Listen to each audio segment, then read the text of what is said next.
I am nobody. He resides in a graveyard, but you would never see him. He is one with the shadows and will fade from sight long before you realize he wasn't your imagination. His name is Nobody Owens, and he is a child of the graveyard. When he was a small child, about 1 of age, a man Jack came into his house with a knife. That night, the family of 4 became a family of 1. Be it luck or some sort of divine intervention, the baby escaped. The man Jack followed him to the graveyard, but the boy had vanished. Inside the graveyard, the dead spoke. A ghostly woman by the name of Miss Owens had found the baby. Soon after, she was approached by the mother of the child, who was nothing more than a ball of ghostly emotion. She asked Mrs. Owens to care for her child, and then vanished. The graveyard was alive with chatter that night as everyone tried to figure out what to do with the baby. It was only when Silas, a different sort of being, neither alive nor dead, slipped in that the problem was solved.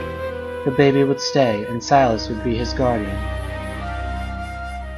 The boy was given freedom of the graveyard, who gave him all the ghostly powers of his family, while he was within the walls of the graveyard. His only rule was to never leave the graveyard. The man Jack was out there and would stop at nothing to find Nobody and finish the job. As Nobody grew, so did his curiosity.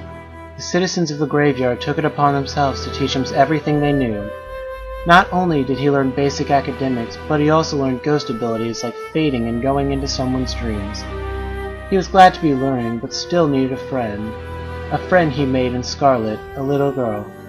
She visits him every day, and they become best friends until one day, when she visits, she meets a malevolent spirit. She runs away, and Nobody doesn't see her again for many years. Silas, as the boy's guardian, promised to always be around to take care of him or to find someone that can.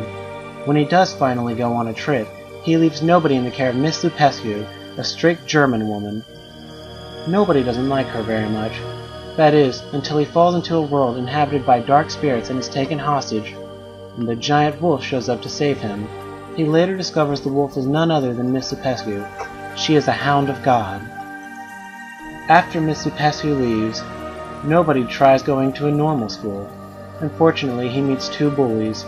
He tries to keep a low profile, but it becomes difficult for him as he watches bullies destroy people's lives. Nobody gets revenge for them, but is pulled out of school in response. As the years pass, Nobody comes to terms with the fact that he is truly unique in the world. He has adventures and perils and runs into a few old friends along the way. He even has a run-in with the man Jack. By the end of the book, he has grown and ready to venture into the world. It is a very bittersweet ending, and it's hard to tell where his life to go. But Nobody faces the challenge head on.